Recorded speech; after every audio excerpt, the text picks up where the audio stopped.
Olá, seja bem-vindo ao programa Saber Direito Responde.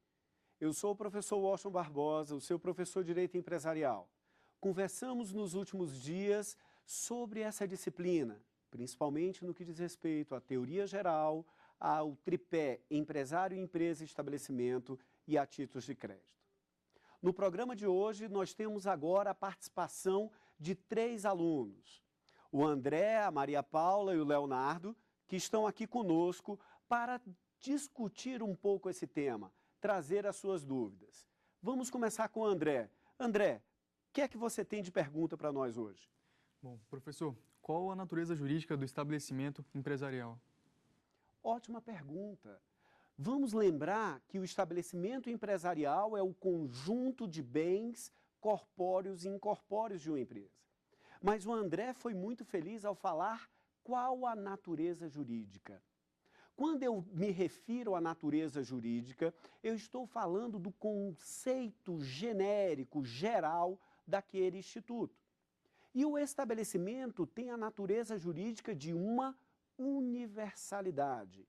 É uma universalidade de fato. Nós vimos isso nas nossas aulas. Vá lá, reprise e assista quantas vezes quiser. Então, André, o estabelecimento, a natureza jurídica do estabelecimento é de uma universalidade de fato. Um conjunto de bens que respondem unitariamente pelos resultados, pelos negócios da empresa. E você, Maria Paula, qual é a pergunta que você trouxe? Professor, como se dá a inscrição do empresário? Ótimo, Maria Paula, obrigado. Como que se dá a inscrição de um empresário? Primeiro aspecto que nós temos de ter claro é o ato do registro não é ato constitutivo da situação de empresário. Sim, porque o empresário, nós vimos que é o sujeito que exerce empresa. Se ele desenvolve uma atividade econômica, faz essa atividade de maneira profissional, habitual, organiza fatores econômicos e coloca isso para produzir ou circular bens ou serviços, ele será empresário. Veja bem, registro é condição para eu ser empresário? Não, mas tão somente a necessidade do desenvolvimento e do exercício de empresa. Agora a pergunta da Maria Paula, ela diz respeito a quê? Ao registro. Se eu sou empresário, eu tenho de ir a uma junta comercial do meu estado. O primeiro aspecto que você tem que ver é qual será o local da sua atuação. Se a sua atuação é no glorioso estado do Ceará, você vai se registrar onde? Você vai se registrar na junta comercial do estado do Ceará. E poderá exercer sua atividade em qualquer um dos municípios daquele estado. Para fazer isso, você precisa atender a alguns requisitos. Tem uns formulários básicos, você tem que levar as informações sobre o seu nome completo, a sua qualificação completa, você tem que levar o seu estado civil, se for o caso, o seu regime de casamento, você tem que dizer qual é o patrimônio que vai ser alocado naquela atividade. Se nós estivermos falando de uma sociedade, você tem que incluir também os atos constitutivos dessa sociedade, o contrato ou o estatuto. E mais importante, você vai precisar sempre da presença de um advogado. O advogado é imprescindível no momento do registro.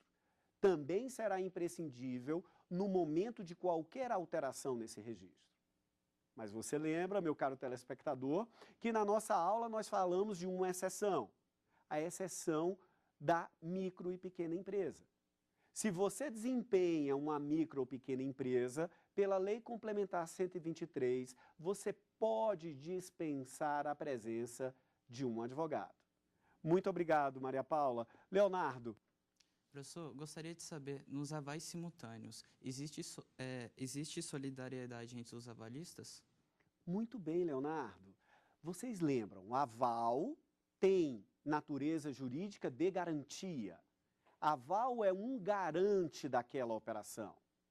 Mas o Leonardo nos pergunta, se o aval for simultâneo, Existem avais sucessivos, um avalista avaliza o primeiro avalista. O terceiro avalista avaliza o segundo avalista. Isso nós chamamos de avais sucessivos. O segundo avalista somente vai ser chamado se o primeiro não cumprir o seu pagamento. E assim sucessivamente. Por isso o nome é de aval sucessivo. Mas o Leonardo nos perguntou, professor Washington, e o aval simultâneo? No aval simultâneo, como que se dará a responsabilidade dos avalistas? No aval simultâneo, todos os avalistas serão solidariamente responsáveis. O que é que isso significa, Leonardo? Significa que eu poderei cobrar de qualquer um daqueles avalistas o todo ou a parte do que ele está me devendo. Ótima pergunta. Vamos com você agora, André. Professor Barbosa, existe algum resquício da teoria subjetiva no artigo 967 do Código Civil, tendo em vista a moderna teoria da empresa, que é positivada no ordenamento brasileiro? Vamos lembrar aqui, teorias. Quais são as teorias ou sistemas do direito empresarial? Nós temos a teoria subjetiva clássica, aquela que importa quem você é, se você é membro ou não da corporação de ofício. Nós temos a teoria objetiva, que foi a teoria trazida por Napoleão, a teoria dos atos de comércio, a teoria que importa o que você faz e não quem você é. E nós temos a terceira e última teoria, que é a chamada teoria subjetiva moderna ou subjetiva contemporânea, ou ainda a teoria do direito de empresa. Para ela não importa quem você é, não importa o que você faz, mas para que você está fazendo isso. Se você exerce empresa, você será considerado empresário. Mas o André nos pergunta, professor Washington Barbosa, nós temos hoje a teoria subjetiva moderna, a teoria do direito de empresa, mas o nosso Código Civil, a nossa legislação, ela ainda exige o registro do empresário nas juntas comerciais. Isso seria um resquício da teoria subjetiva clássica? Perfeito, André. É realmente um resquício. Existem dois resquícios no Brasil da teoria subjetiva clássica. O primeiro é o que o André nos trouxe na pergunta, quando ele falou, olha, quando exige o registro na junta comercial, eu estou exigindo o registro numa corporação de ofício. Se eu estou fazendo isso, é teoria subjetiva clássica. Perfeito. Segundo resquício, ainda da teoria subjetiva clássica, é o caso do empresário rural. A pessoa que desenvolve a atividade rural, ela poderá optar por fazer o seu registro também na junta comercial. Ao fazer o seu registro na junta comercial, ele será equiparado a um empresário. Mais uma vez, André, resquício da teoria subjetiva clássica, porque ao se registrar na corporação de ofício, ele se tornou empresário. Maria Paula.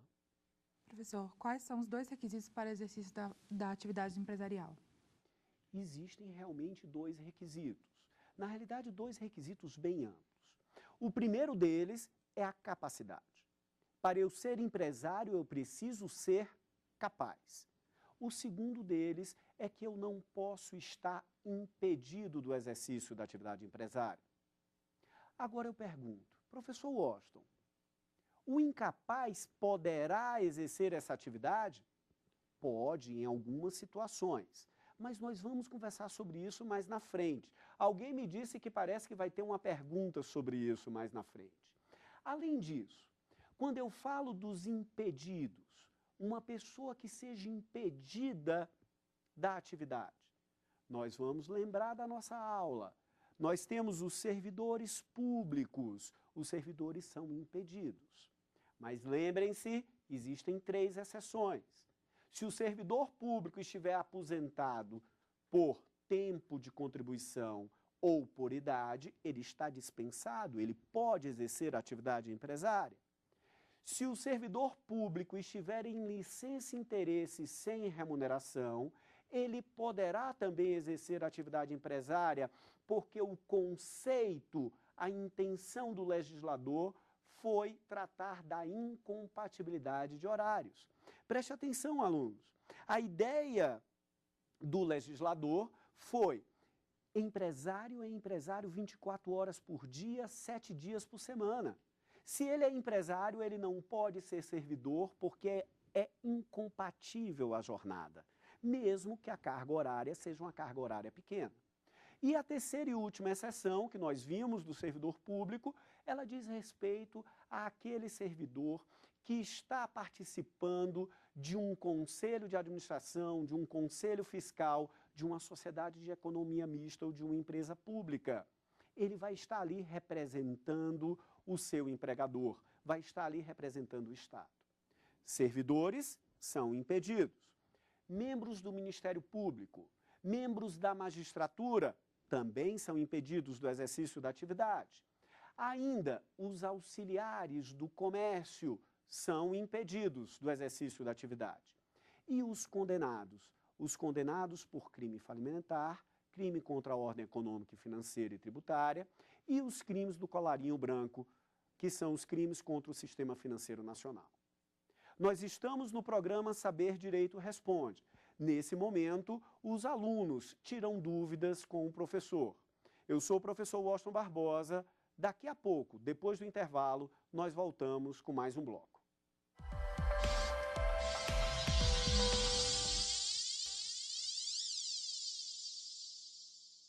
Estamos de volta com o programa Saber Direito Responde.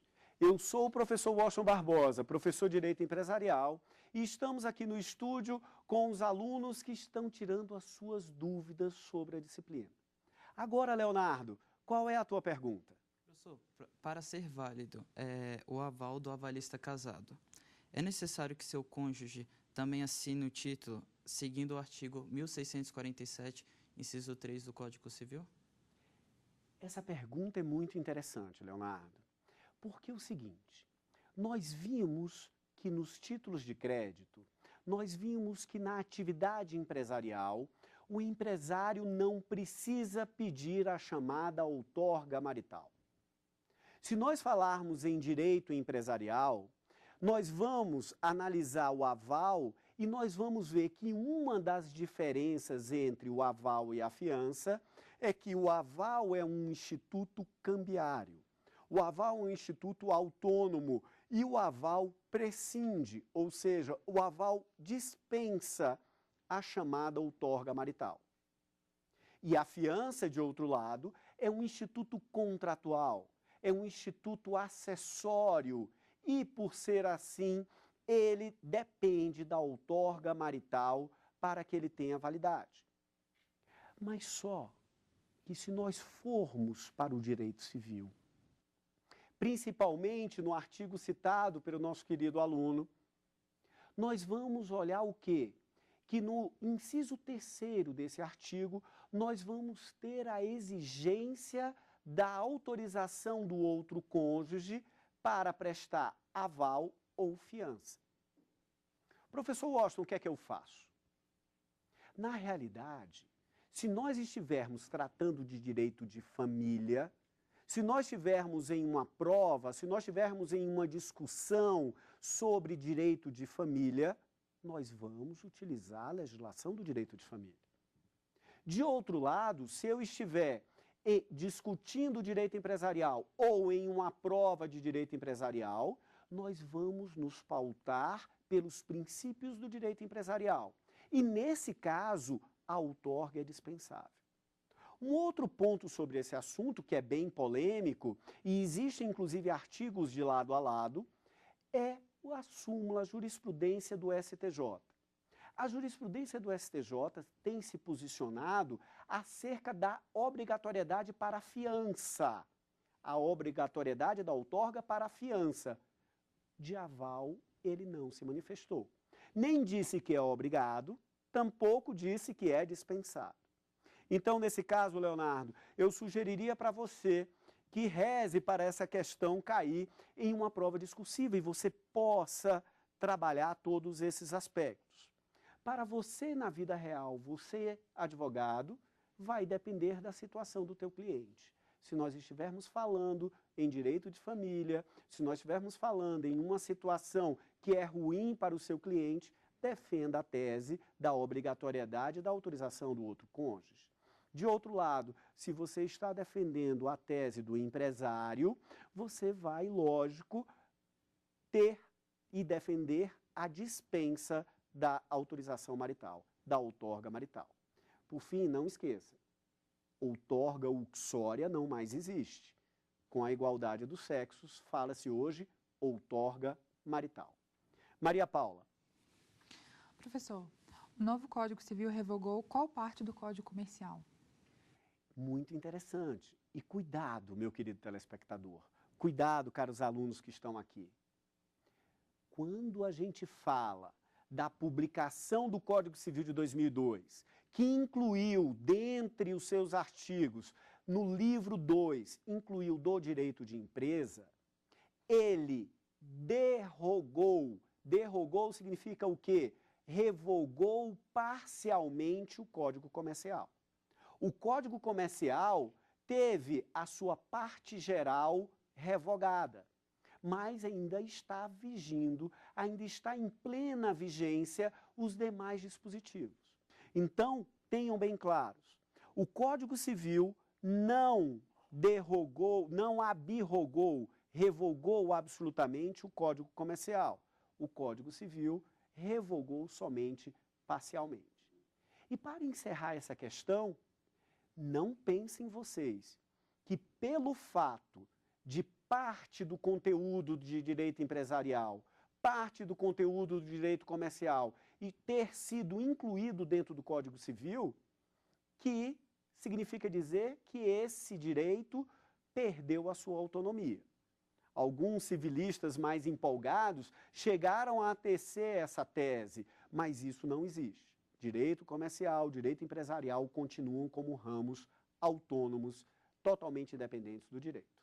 André, qual é a sua pergunta agora? Professor, qual a responsabilidade dos empresários, cedente e adquirente, perante os credores no trespasse, pelos débitos anteriores à transferência do estabelecimento? Muito bem. O André nos traz uma questão sobre a responsabilidade do alienante no contrato de trespasse. Vocês lembram que o contrato de trespasse é aquele contrato de alienação do estabelecimento empresarial. Vocês lembram que passar o ponto é uma coisa, eu estou falando somente do imóvel. Quando eu falo em trespasse, eu estou falando da alienação de todo o estabelecimento, dos seus direitos e de suas obrigações. É o caso que o André nos traz. Agora, qual é a responsabilidade do alienante? O alienante será responsável solidariamente, anote isso. Quem vende o estabelecimento empresarial será responsável solidariamente por todas as dívidas regularmente contabilizadas.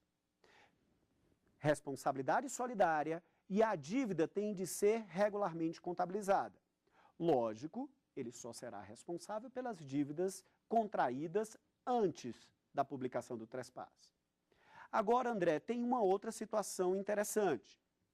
Por qual prazo o alienante fica responsabilizado? Ele fica responsável pelo prazo de 1 ano. E esse 1 ano conta da publicação do contrato de trespasse para as dívidas vencidas e do vencimento da dívida para as dívidas vincendas, que vão vencer após a publicação do contrato de trespasse. Ótima pergunta. Agora vamos, Léo, é com você. Professor Washington, como deve proceder o proprietário ante a recusa do credor em apor o aceite, ao ser apresentado o título? Muito bem. O Leonardo nos traz um questionamento sobre aceite. Vocês lembram que o aceite é aquela assinatura na qual o devedor se transforma em devedor principal. Ele mostra, ele concorda com aquela dívida, ele confessa aquela dívida. Mas o caso que o Leonardo nos traz é, Se eu mandei o título para o devedor me devolveu, mas não disse nem que aceitou, nem que recusou o título. O que é que eu faço? Eu faço um protesto. Protesto por falta de aceite. Nós lembramos que temos 3 tipos de protesto. O protesto por falta de devolução do título, aquele que eu mando o título e a pessoa fica com ele e não me devolve, então eu faço um protesto por falta de devolução. O protesto por falta de aceite, que é o caso que o Leonardo nos traz, e o protesto por falta de pagamento, que é o caso da inadimplência para a constituição in mora e para a interrupção da prescrição. Agora, Leonardo, você poderia me fazer outra pergunta.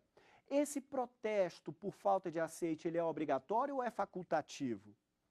Ele é facultativo. O protesto por falta de aceite somente será obrigatório se o vencimento do título for a tempo ou a termo da vista. O que é isso? Se o título conta o prazo para pagamento a partir do prazo de aceite.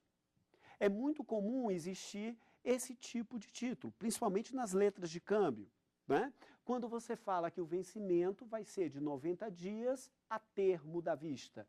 Isso significa o quê? A contar da data do aceite.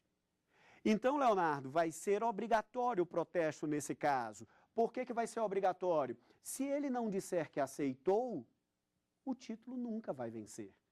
Porque se o prazo conta a partir da aceitação, o título nunca vence. E é inadmissível um título sem vencimento. André, agora é com você.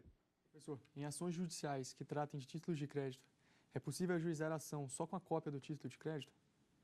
Ah, muito interessante, André. Eu posso ajuizar uma ação de cobrança com a cópia do título? Lembram dos princípios, das características do título de crédito? Nós falamos em formalismo, tem de ter lei específica que o crie. Nós falamos na literalidade, vale o que está escrito. Nós falamos também da questão da autonomia ou abstração, que ele se desvincula da obrigação que o originou. E nós falamos da cartularidade. O que é isso? A cartularidade, ela diz respeito a, para exercer o direito constante no título, eu tenho de estar de posse da cártula.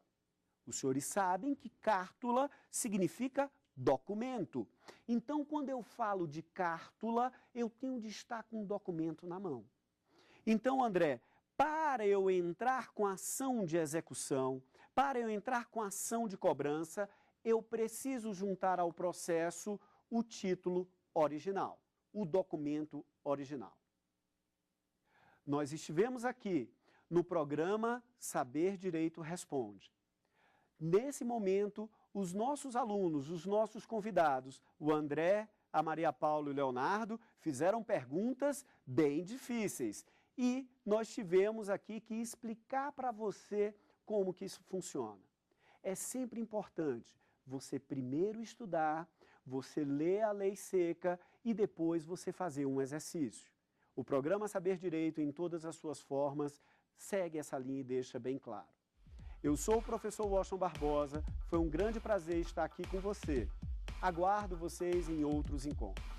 Tem dúvidas sobre o assunto? Então mande um e-mail para nós, saberdireito@stf.jus.br. Você também pode estudar pela internet, é só acessar o www.tvjustiça.jus.br.